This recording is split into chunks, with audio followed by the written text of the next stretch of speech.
তিউনিসিয়ার president Kais সাইদের বিরুদ্ধে ফুঁসে উঠেছে দেশটির জনগণ। শনিবার রাজধানী তিউনিসে তার বিরুদ্ধে হাজারো জনতা বিক্ষোভ করেছেন।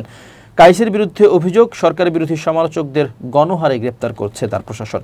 পাশাপাশি কাইসের ক্রমান্বয়ে স্বৈরাচারী মনোভাব প্রকাশ পাওয়ায় অন্তত এই বিক্ষোভ করেছে জনগণ।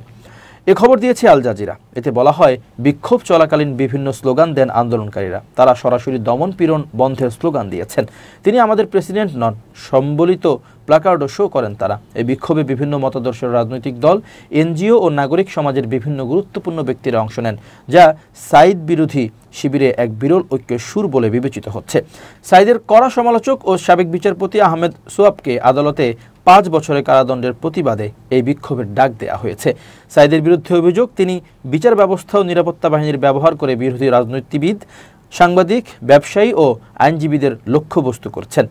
সমালোচকরা সতর্ক করছেন, 2011 সালের আরব বসন্ত পরবর্তী গণতান্ত্রিক অর্জন এখন বিপদের মুখে। বিক্ষোভের সংগঠক আইয়ুব আমারা বলেন, গত 14 বছরের সব অগ্রগতি উল্টে দেওয়া হয়েছে। তিউনিসিয়া সবার জন্য, একজনের খেয়ালে দেশ চলতে পারে না। জেলে থাকা বিরোধী নেতা আব্দুল হামিদ জলাসির স্ত্রী মানিয়া ব্রাহিম বলেন, অনেক তিউনিসীয় গভীর অন্যায়ের শিকার। নাগরিক হিসেবে আমরা অধিকার রক্ষার জন্যই আজ রাস্তায়। এদিকে কয়েকজন বন্দী বর্তমানে অনশন করছেন। তাদের মধ্যে আছেন সংবিধান আইন বিশেষজ্ঞ জওহার বেন এমবারেক, যিনি 20 দিন ধরে অনশন করছেন।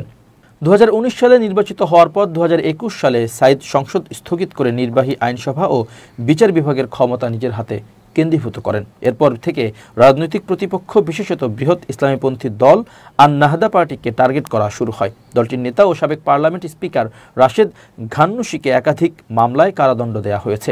তার সমর্থকেরা এগুলোকে রাজনৈতিক উদ্দেশ্য প্রণোদিত বলে অভিহিত করেছেন। অধিকার দমনে আন্তর্জাতিক উদ্বেগ।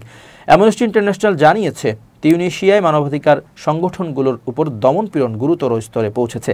ইচ্ছাকৃত গ্রেপ্তার, সম্পদ জব্দ, ব্যাংকিং নিষেধাজ্ঞা ও 14টি এনজিও স্থগিতের ঘটনা ঘটেছে। হিউম্যান রাইটস ওয়াচ বলছে, 50 জনের বেশি রাজনীতিবিদ, সাংবাদিক ও কর্মীকে স্বাধীন মত প্রকাশ, শান্তিপূর্ণ সমাবেশ ও রাজনৈতিক কাজের অভিযোগে গ্রেপ্তার বা বিচারের মুখে পড়তে হয়েছে। মানবাধিকার সংস্থাগুলো সতর্ক করে বলেছে, বিচার বহির্ভূত দমনমূলক ব্যবস্থার জন্য সন্ত্রাস বিরোধী ও সাইবার অপরাধ আইনকে অস্ত্র হিসেবে ব্যবহার করা হচ্ছে। প্রেসিডেন্ট কাইস সাইদ নিজে অবশ্য স্বৈরাচারী হওয়ার অভিযোগ প্রত্যাখ্যান করেছেন। তার দাবি, তিনি কেবল তিউনিসিয়াকে দেশদ্রোহীদের হাত থেকে রক্ষা করছেন।